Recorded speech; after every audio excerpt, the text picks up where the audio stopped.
What's up, guys? Off the Line Motorsports, Tyler here again with a video that I really didn't want to have to make. I knew this was going to have to come eventually, just didn't think it was going to have to be now. So I guess let's just get into it. It's time to tackle the cooling system on the VR6 E30. I have been dreading this day. Not super familiar with cooling systems, and with this car, the dry sump system, the fitment of the engine in the car, all of that sort of stuff, the stock 12-valve VR6 cooling system will not work. And it's mostly to do with clearance issues on the back of the motor where the VR6 thermostat housing would normally be. So I think I finally have kind of a written down diagram as far as everything that we'll need as far as routing goes, making sure that everything works correctly in a closed loop cooling system. I've never built a cooling system from scratch. I've done very minor modifications to them, but otherwise they've been kind of magic to me, quite honestly. So I think I figured this one out, and we're just going to get into it. So let's do it. All right, first things first. We are going to start with a head auxiliary outlet. So that is, show you real quick, going to be this port coming off of the cylinder head on the VR6. So that is going to be an outlet from the head. So it's going to be a hot or pressurized system. Then that goes to the heater core inlet, which in the E30, that is going to be the top bung coming off of the heater core. But before that, we are going to run a 1/4 inch to 3/8 bypass line to be able to bypass that heater core. This heater control valve has a ability to shut fully when you turn the heater all the way to cold, or when you get it out of the hot section, it will shut that off completely. My plan initially was to use the heater core as my bypass. So when the thermostat is closed, there's still coolant to be able to circulate through the system. But after finding out about that, the valve inside there, that it closes fully, I do need to run a bypass line. So this is going again from the outlet to the heater core inlet. There's a bypass line before the heater core inlet that goes straight to the crack pipe, and that's after the thermostat. But from the heater core, it goes to the out of the heater core, back to the crack pipe, which, I'm sorry, on the VR6, if you're not familiar, this crack pipe, I know it's kind of a crazy name, that is what they refer to as the main, one of the main coolant pipes that actually connects directly to the water pump. So this is an aluminum version of that pipe. Basically, connects right into the heater core here, and then this end would typically connect right to the thermostat housing and the stock housing on the VR6. So yeah, then the main head outlet. So that in this case is going to be on the rear of the motor.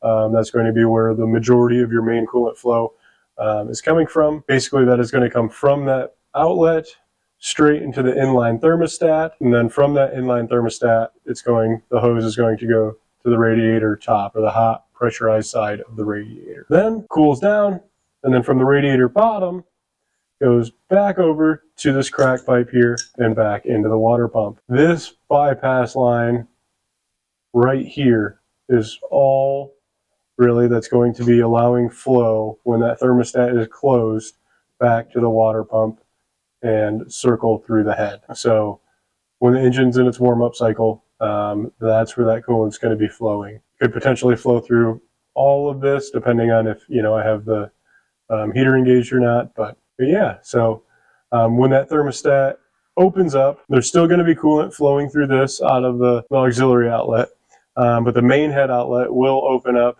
take the majority of that coolant through the inline thermostat to the radiator, cooling in the radiator, putting that cold coolant back into the crack pipe, back into the water pump. I am also using a Volkswagen Mark IV style coolant reservoir. I had one from a previous vehicle laying around. It's kind of small and compact. I feel like it's going to be a pretty good fit for this. For the reservoir inlet, it's just going to have a bleed from the radiator up on the top of the radiator going into it, and the bleed from the head outlet going to it as well. And then I didn't actually write it down, but the reservoir outlet, which is the bottom, that's just going to be teed in basically to the crack pipe here. So another reason I've been kind of dreading it is because I've been pushing it off for a long time, and it was really kind of an afterthought. Not so much an afterthought, I knew it had to be done, but I just pushed it off until I couldn't really push it off anymore. That being said, I made everything else fit, not really taking into account how all the plumbing for this is going to fit. So things are pretty tight. Yeah, so as you can see, I mean, this is a pretty tight engine bay. Plenum is pretty large, probably bigger than necessary. Intercooler piping, I believe, might be 3-inch actually. A little bit bigger than probably what is necessary as well. But again, this is really the first iteration of this build. I do want to refine things in the future, but I don't have the budget or the time currently to work through every little kink and detail to get it absolutely perfect. So, and it'll give me future projects to work on that hopefully won't take as long as this full build is taking. This is, again, the auxiliary coolant outlet. Coolant is going to be flowing out of here, going around.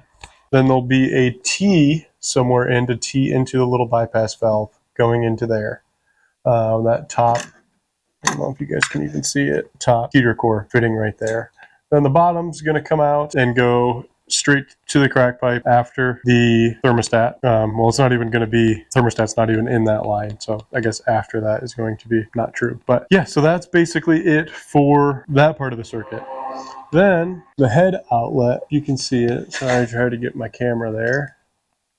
Move all this stuff out of the way. Is coming out right there. Again, the stock VR6 thermostat housing that normally goes there will not fit in that case. So I have made this piece. It's going to go, if I can get my hand back there, which bolts right back up. See if I can set this down a minute here. Basically somewhere right in there. I can't quite feel exactly where it goes. I think about right there. And that's going to serve as my head outlet with a piece of pipe welded onto here, potentially at an angle to go to my inline thermostat. Then for my inline thermostat, it's going to be somewhere down here. It's basically going to shoot over and go to this radiator inlet. So that's it for the hot pressurized side, other than there will be a barb coming out of this piece, serving as a bleed that is going to bleed into the top of this. It's actually going to tee into the top of my coolant reservoir along with the radiator bleed as well. So those will both tee in and go into that inlet there. Then there's the coolant outlet. I kind of have a pipe on there right now just to see if something I had would work. Basically that's going to have to come over, back around in this super tight area and back up into the crack pipe, which ends up right down in there.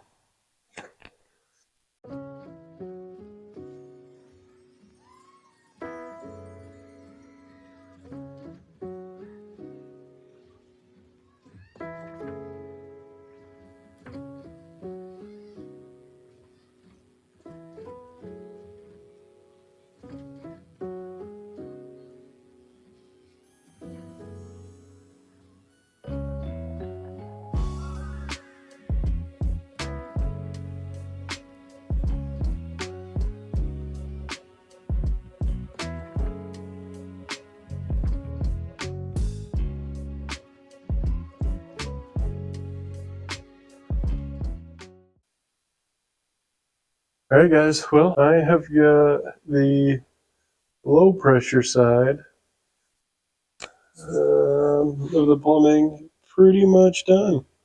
It's coming out of the lower radiator, down there, traveling back around to a 90 around my alternator, 90 back, and then 90 back going into the crack pipe there. I'm going to need to figure out a way to support this. Might tie it up to something on the bolt for the intake, but that's about the gist of it. Also going to have to put a barb right here, my Mark IV coolant bubble, this coolant reservoir is basically going to sit somewhere right in this area. I'm probably going to knock that out of there. And feed, if you will, is going to tee in right there. Now the next step is going to be doing the high pressure side. And that's basically everything coming out of the head, going into the heater core, and then out of the head to the thermostat to the top part of the intercooler. Again, this is the custom outlet I have for the side of the cylinder head, or the back of the cylinder head. In this case, this would be where the normal thermostat housing goes, right back on the back side of here. Made this to be able to shoot it out this way. Otherwise, it comes in a really weird, funny direction, like back into the firewall that way, and that just wouldn't be super practical for this application. So also got my inline thermostat. Now, I got this off of Amazon. You know, what the thermostat goes in doesn't really matter so much as long as it's sealed, and it kind of matters, you know, what thermostat you put in there. So this is basically just takes a GM style thermostat. I mean, the sky's the limit when it comes to GM thermostats. This is going to be going in there. There's also a hole for a bypass if I wanted to do a bypass out of here. I don't have to worry about that because I'm running my bypass through the heater core, and it's going to tee in basically right here. Going to get the outlet mounted up back there and kind of see where we need to go. Probably going to have to drop kind of low throughout here and then come back up into the radiator there. So let's get going on that.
So of course my audio cut off in this section, but now that I cut all these pieces, I need to ensure that those clamps don't fall off and the couplers don't fall off after it runs and heat cycles a few times. So I got to put some beads on it. I've got my intercooler bead roller up there in the vise, and that's what I'm going to use to put the bead on the end of these just to make sure that those couplers don't fall off. Before you do that though, always make sure that you deburr all of the edges that are going to go into the bead roller. It's really hard to do it after. Can kind of mess up your bead a little bit, as well as scratch up that bead roller. And it's just good practice to deburr everything before you start working with it. Don't need to do all of the edges here. Really, as you can see where the couplers go, as well as on the opposite side of the thermostat housing there. But just going to put a nice bead on here. Again, this is an intercooler bead roller I bought off of Amazon. Works perfect for, this is basically the same size, same thickness pipe as the intercooler piping. So yeah, basically just going to stick it in there and bead roll all of these ends just like that.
What's up, guys?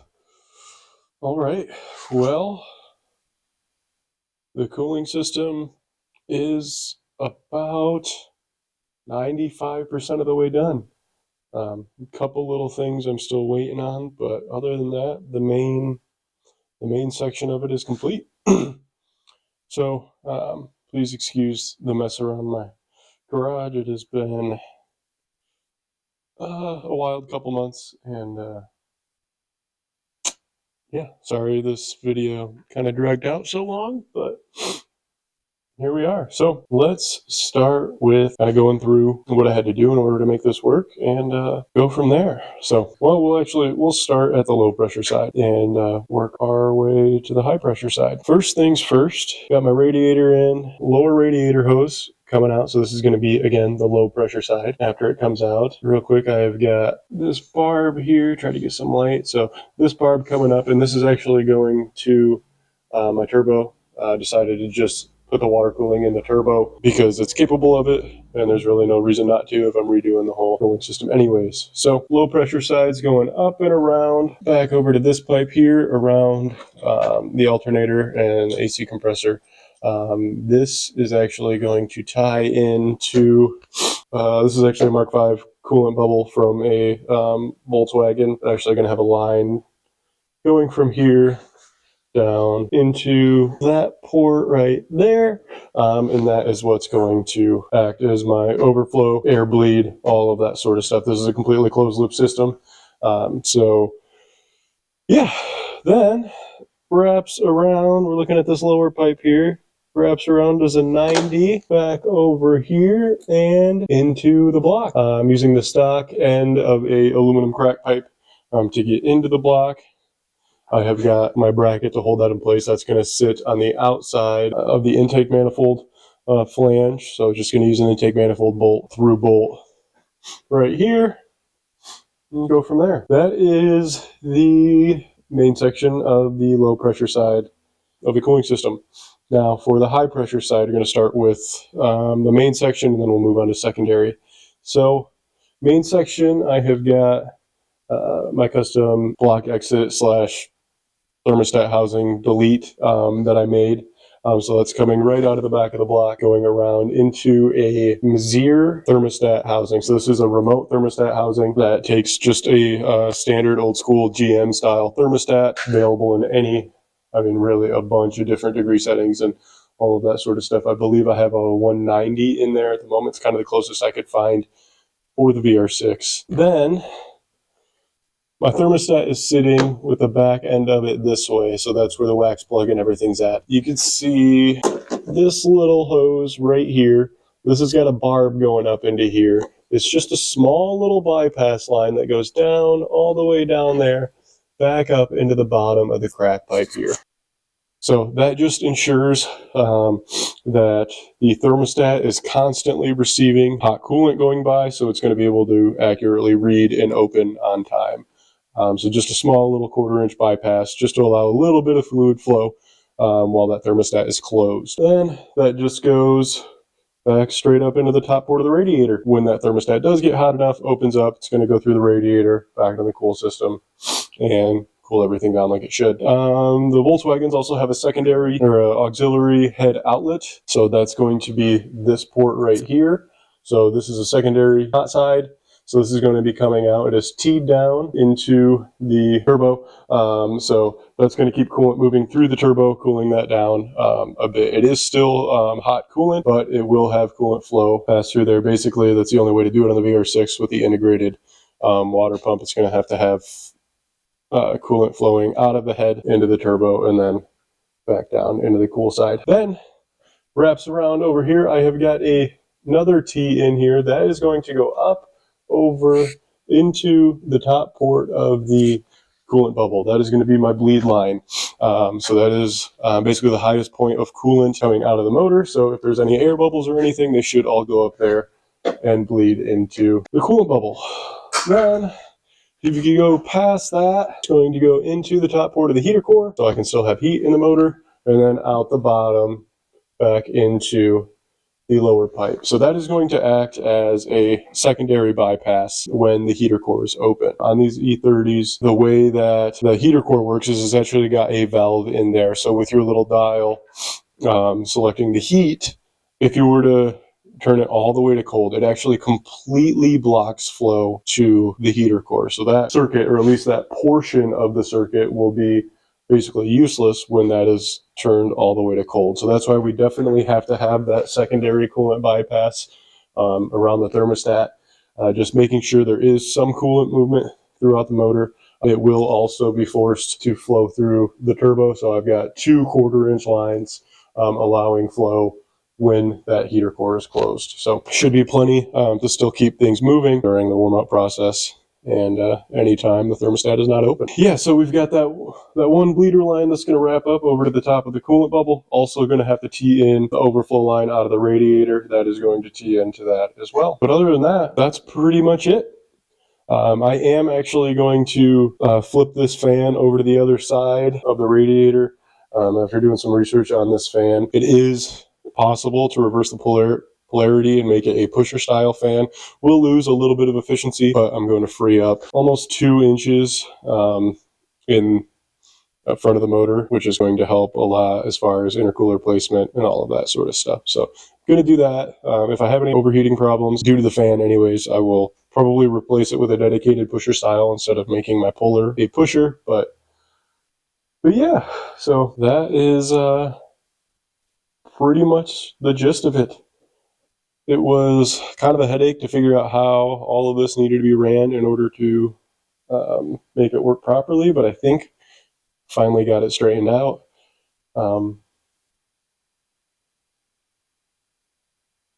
Yeah, so pretty sweet. I feel pretty accomplished with this one. So never done a cooling system from scratch, and it's pretty cool to be able to, I think, at least on paper, have it right. So next step, there's a couple other things I got to tidy up. I got to do my brake lines, things like that. But then we are probably going to be start on wiring for this project. We're getting pretty close to the finish line here. Hoping to have it done sometime in the spring, maybe early summer, be able to drive this thing a bit, and then figure out what the bugs are, work through all those, and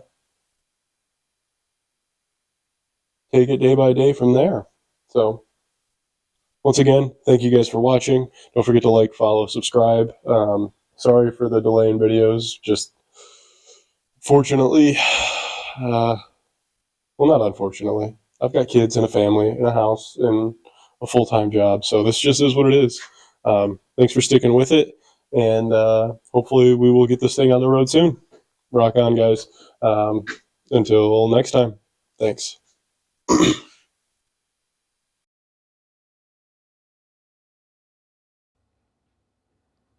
Well, that's pretty much it for the cooling system. So thanks for watching. Don't forget to like, follow, subscribe. Really mean a lot to me trying to build the channel. I know these videos are coming out slowly. This whole project's been pretty slow, but we are kind of getting into that home stretch of being able to fire this thing up. Hopefully take it for a test drive this spring and get on tuning and then start working out the bugs. But the next video is going to be working out the wiring and going over the power side versus the signal side of the harness, and what ECU I'm using, how I'm connecting it to my digital dash, and all those sorts of things. So yeah. Once again, thanks for watching. If you haven't hit that follow button or the subscribe button, please do. And until next time, good luck with your projects, and I'll keep you updated on mine. Thanks.